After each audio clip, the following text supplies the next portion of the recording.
Welcome to the Corsicana ISD website. We're proud to introduce SchoolWires as our new website system. Today, we're going to teach you in this brief video how to access and edit your teacher web sections. First, let's sign in. If you go to the upper right-hand screen and click the Sign In button, you'll enter your username and password on the next screen. Your username and password should be the same as your district email username and password.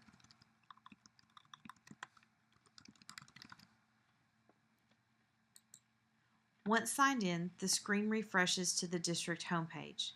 You'll notice, though, that the buttons have changed at the top. We're actually going to be working with the Site Manager button today. Click the Site Manager button, and up pops a new screen.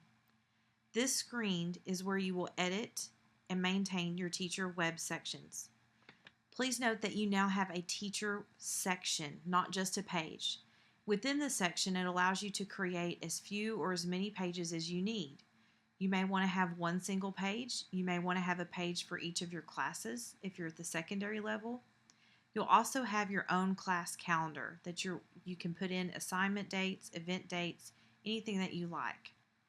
You'll notice here after I've logged in as a sample user that I actually have 3 different pages on 3 different campuses. I have one at Sam Houston Elementary, which is the elementary teacher layout. There are automatically 5 pages generated for you. You can keep these pages, you can change them, or you can delete them. Then I have the Drain Intermediate section here. This teacher web page just looks slightly different. This is what the middle school layout looks like that is automatically generated for you. The high school or secondary level also has a little bit different look to it. All of these pages are edited and operate in the same way.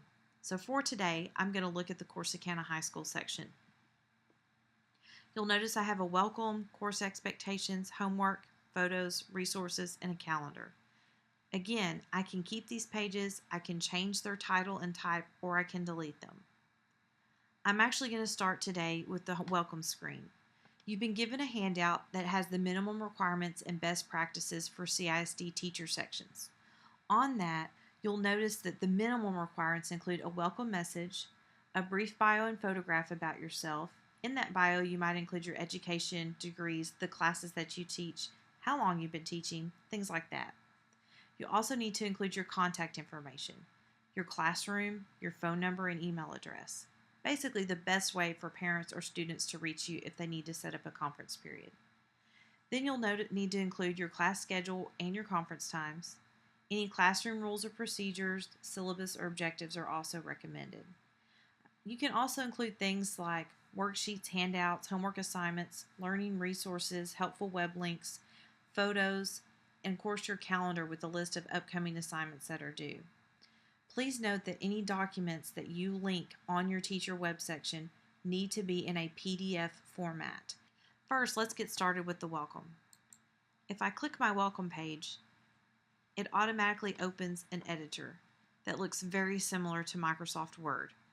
In this editor, I'm able to spell check, I'm able to include different styles, different fonts, the colors of the fonts. All of the buttons should look very, very similar. I also have the ability to include pictures. And in this welcome, I'm going to do my brief bio and include my photo. So here, when I include the picture in the editor, I can upload an image or I can select an existing image. So if you've already uploaded something and you want to use it again, then I could utilize that feature. For now, I'm going to upload an image from my computer.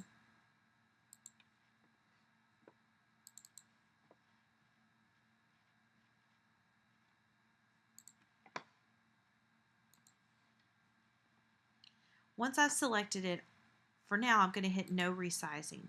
You can resize your picture if it's very, very large by selecting one of the other options. Once I click continue, it's going to ask me to enter alternative text.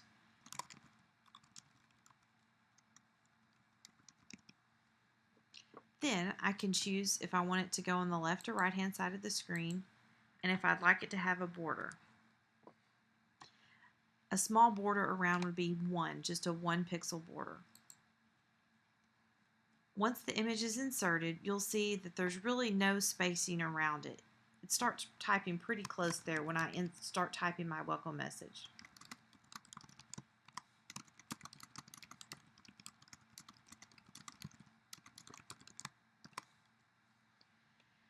Now what I like to do is click the picture and actually select its properties. By double clicking it, or even right clicking and getting the properties, you'll notice you have some different options here. Again, it's my border. I actually want to set it to the left again. And here is the spacing.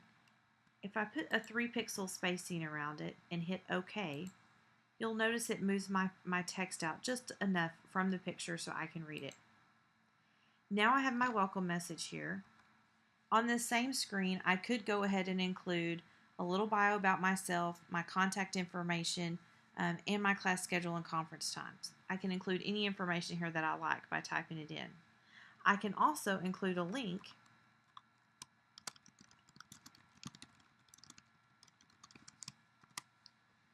to a document. By doing that, I like to type it in. Then I can select the paperclip to attach a file.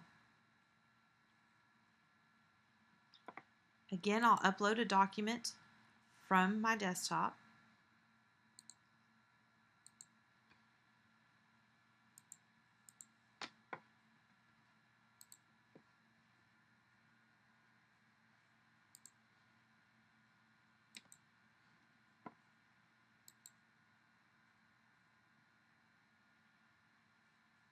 It may ask a second time for you to type in the text that you would like on the link.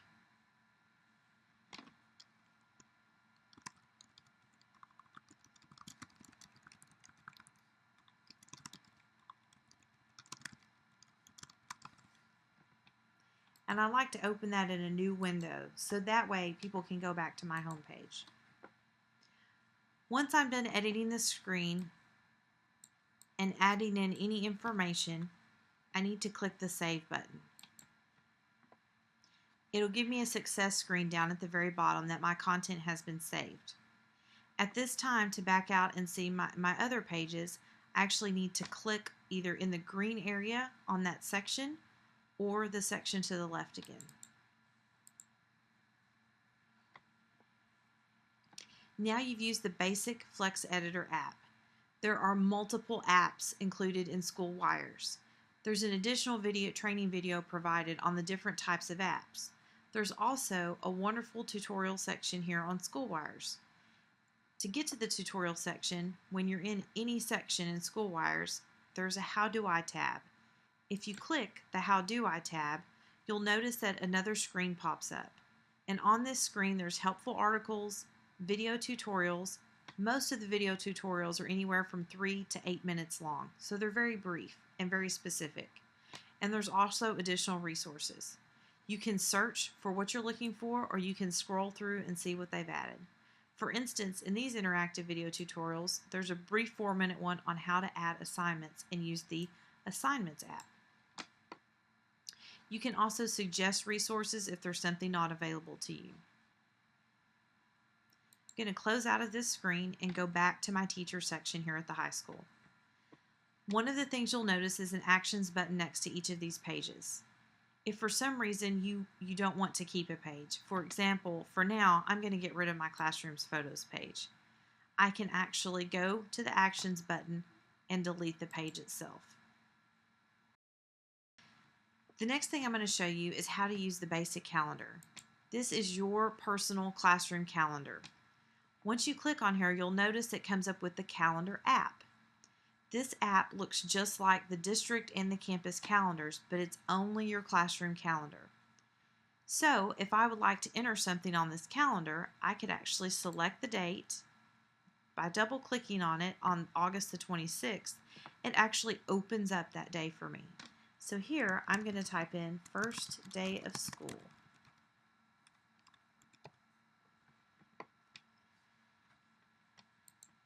For now, there's no end time. It's going to be all day long.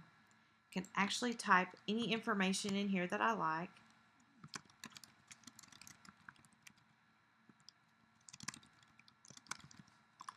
This information will appear when they click on your calendar and click on that calendar event. I also have the ability to code the event. If it was a quiz, a test, homework, if we have a holiday.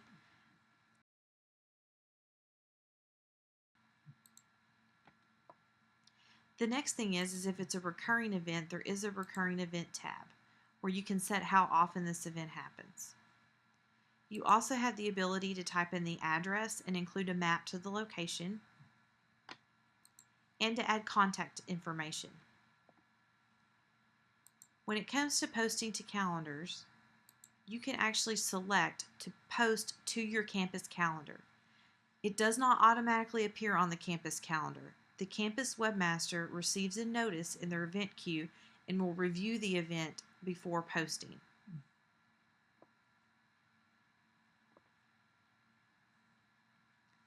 I'm saving our first day of school, but you've noticed that it goes for quite a long time, which means I've made a mistake in my event. I need to double click it and edit it. You'll notice that I have a start date, but I actually checked the recurring tab and it's actually going to go for 10 days. So I need to make that correction. But you'll notice you can come in and edit your event at any time. Now my event is saved to just one day of school. So this first day of school is now on my calendar. To go back out to my main section, I'm once again going to click on my name for this section. Here are all of my pages. Now you might wonder what your page looks like on the outside. By going to Corsicana High School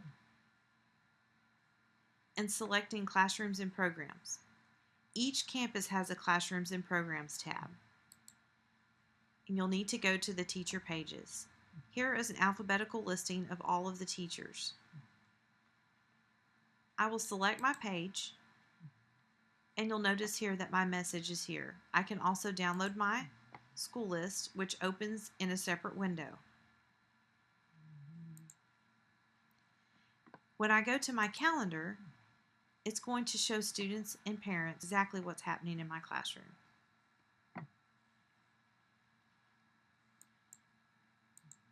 So, back in the Site Manager, you'll also see that you can organize your pages. So if I'd like to change the order they go in, I can actually sort them alphabetically, or I can drag and drop them around. You can also nest pages, one under each other.